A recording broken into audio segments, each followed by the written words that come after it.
जिले की हलचल।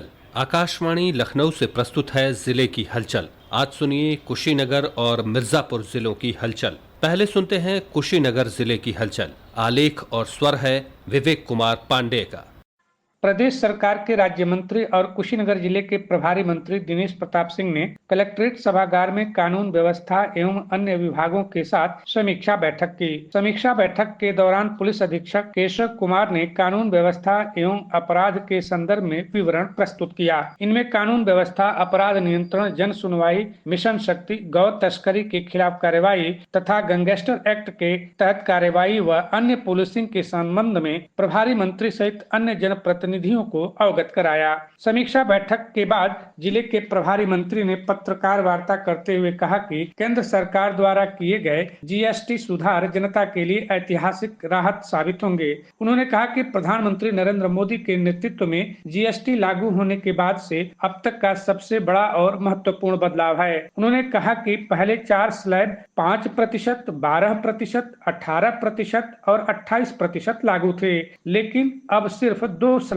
5% और 18% रखा गया है। 12% और 28% की दरें समाप्त कर दी गई हैं। जीवन बीमा और स्वास्थ्य बीमा पर जीएसटी पूरी तरह से हटा दिया गया है। दवाइयों, ऑक्सीजन और जांच किट पर कर में बड़ी कटौती की गई है ताकि इलाज सभी के लिए सस्ता हो सके। गाड़ियों और बाइक पर जीएसटी 28% से घटाकर 18% कर दी गई है। उन्होंने कहा कि सामान्य नागरिकों पर कर का बोझ कम करके किसानों को सशक्त बनाकर विनिर्माण को बढ़ावा देकर और लग्जरी तथा विलासिता वस्तुओं पर भार बढ़ाकर एनडीए सरकार ने समावेशी विकास और वित्तीय जिम्मेदारी के प्रति अपनी प्रतिबद्धता दोबारा साबित की है। उन्होंने बताया कि यह केवल आर्थिक कदम नहीं बल्कि देश के लिए दीपावली का तोहफा है, जिससे करोड़ों परिवारों की बचत सीधे सीधे उनके हाथों में जाएगी।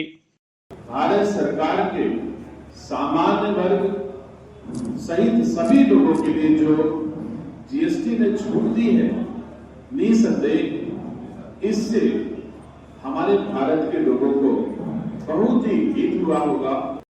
कुशीनगर जिला मुख्यालय स्थित जिला पंचायत रिसोर्स सेंटर में आयोजित प्रधानमंत्री नरेंद्र मोदी की लाइफ टाइम अचीवमेंट्स पर आधारित 15 दिवसीय भव्य प्रदर्शनी का उद्घाटन फाजिल नगर के विधायक सुरेंद्र कुशवाहा ने किया। इस अवसर पर उन्होंने कहा कि यह प्रदर्शनी प्रधानमंत्री नरेंद्र मोदी की जीवन यात्रा, उनके 11 वर्षों के शासनकाल की प्रमुख योजनाओं और उपलब्धियों को समर्पित है। जनता के बीच उनके योगदान को बताने का एक महत्वपूर्ण प्रयास है। प्रदर्शनी में प्रधानमंत्री मोदी के जीवन के विभिन्न चरणों को दर्शाया गया है, जिसमें उनके गुजरात के मुख्यमंत्री काल से लेकर राष्ट्रीय स्तर पर उनके नेतृत्व की कहानी शामिल है। इस अवसर पर भाजपा के जिलाध्यक्ष दुर्गेश राय ने कहा कि आज 75 साल की उम्र में नरेंद्र मोदी सिर्फ प्रधानमंत्री नहीं बल्कि जनता के प्रधान सेवक के रूप में देखे जाते हैं। उनकी 75 उपलब्धियां इस बात की गवाही देती हैं कि अब भारत आत्मनिर्भर, मजबूत और वैश्विक नेतृत्व की दिशा में तेजी से आगे बढ़ रहा है।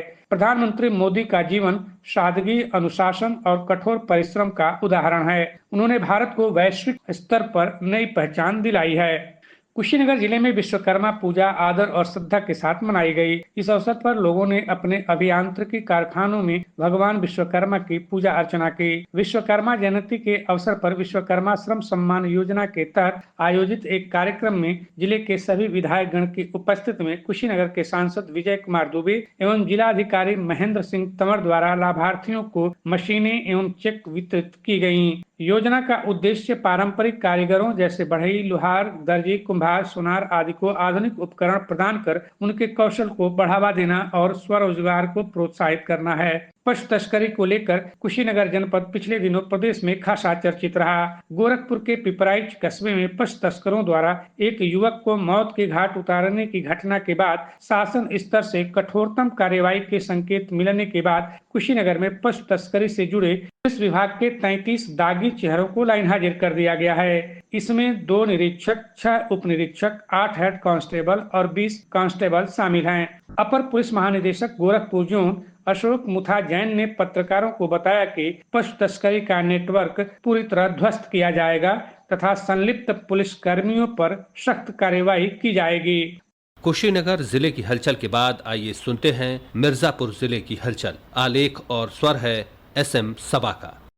प्रसिद्ध शक्तिपीठ विंध्याचल में शारदीय नवरात्र मेले में भारी भीड़ हो रही है। देश विदेश से बड़ी संख्या में श्रद्धालु विंध्याचल पहुंचकर मां विंध्यवासिनी देवी का दर्शन पूजन कर त्रिकोण परिक्रमा पूरी कर रहे हैं। धाम स्थित अन्य मंदिरों पर भी भारी भीड़ चल रही है। श्रद्धालुओं की सुविधा और सुरक्षा के मद्देनजर पूरे मेला क्षेत्र को 10 जोन और 21 सेक्टरों में बांटा गया है और यहाँ जोनल मजिस्ट्रेट, सेक्टर मजिस्ट्रेटों सहित 2000 से भी अधिक पुलिस के जवानों ने सुरक्षा की कमान संभाली हुई है। शारदीय नवरात्र मेले में विंध्य कॉरिडोर की भव्यता और बढ़ गई है। इस दौरान मां विंध्यवासिनी का दरबार रंगीन लाइटों, चुनरियों और फूलों से सजाया गया है। लोगों की आसानी के लिए 4 प्रमुख मार्ग बनाए गए हैं ताकि भक्तों को दर्शन पूजन में आसानी रहे। विंध्य धाम में दर्शन पूजन से पहले गंगा घाटों पर स्नान के लिए श्रद्धालुओं की भारी भीड़ हो रही है। 21 सितंबर से शुरू हुआ शारदीय नवरात्र मेला आगामी 1 अक्टूबर तक चलेगा। नवरात्र में विंध्याधाम और मेला क्षेत्र की सुरक्षा इस बार AAA के हवाले है। इसमें AIATF व एंटी राइट टीम मेले की सुरक्षा संभाल रही है।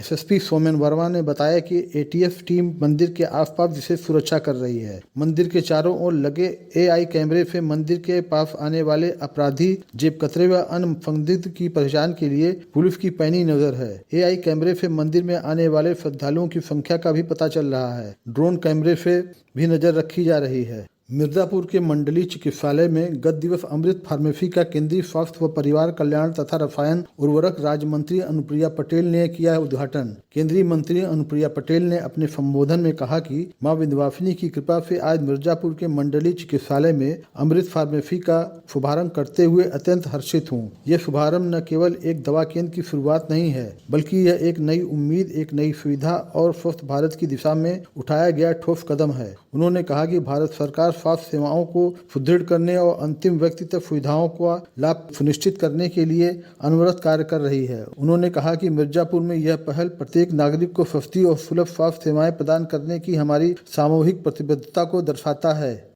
मेडिकल उपयोग में आने वाले इम्प्लांट्स, ये 6500 किस्म यहाँ पर उपलब्ध रहेंगी।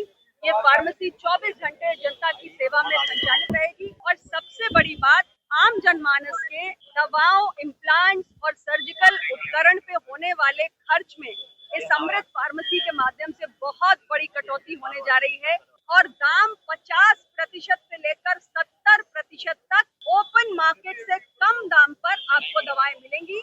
भारत में कृषि में सुधार के लिए विभिन्न हितधारकों को आसानी से एक साथ लाने और डेटा डिजिटल सेवाओं का उपयोग करके किसानों के लिए बेहतर योजनाओं का नियोजन करने तथा सेवाओं तक किसानों की सुगम पहुंच सुनिश्चित करने के लिए सरकार द्वारा मिर्जापुर में एग्री स्टैक सर्वे स्थापित किया जा रहा है। इसमें किसानों को उनके खेत में बोई गई वास्तविक फसल के उत्पाद की बिक्री के लिए अपने अभिलेख का सत्यापन कराने से मुक्ति मिल जाएगी। विंध्याचल मंडल के अंतर्गत आने वाले सभी डाकघरों में उन्नत IT प्रणाली को लागू किया गया है। इसका उद्देश्य उपभोक्ताओं को डिजिटल भुगतान, बेहतर ट्रैकिंग और अधिक पारदर्शी सेवाएं उपलब्ध कराना है। नई प्रणाली के तहत अब डाक सेवाओं में यूनिफाइड पेमेंट इंटरफेस UPI के माध्यम से भुगतान की पूरी तरह से एकीकृत कर दिया गया है। स्पीड पोस्ट और अन्य सेवाओं की बुकिंग अब सीधे UPI भुगतान के साथ की जा सकेगी, जिससे प्रक्रिया तेज और अधिक सुलभ होगी। उन्नत प्रणाली के अंतर्गत बुकिंग के समय यह तय हो जाएगा कि कोई विशेष पैकेज या पत्र अगले डाकघर में कहां भेजा जाएगा। इसके अलावा रियल टाइम ट्रैक और ट्रेस डिलीवरी का डिजिटल प्रमाण, OTP आधारित प्रमाणीकरण तथा API इंटीग्रेशन जैसी सुविधाएं भी उपभोक्ताओं को दी जाएंगी।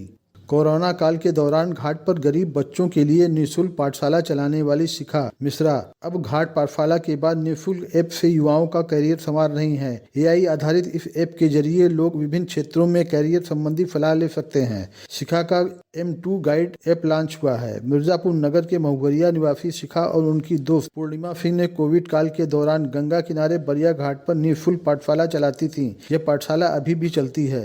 मिर्जापुर नगर पालिका ने दोनों को ब्रांड एम्बेसडर भी बनाया है। शिखा ने बताया कि दिल्ली के एक डेवलपर से AI आधारित M2 गाइड ऐप बनाया गया है। इससे युवाओं के करियर से जुड़ी उलझनों को दूर करने में मदद मिलेगी।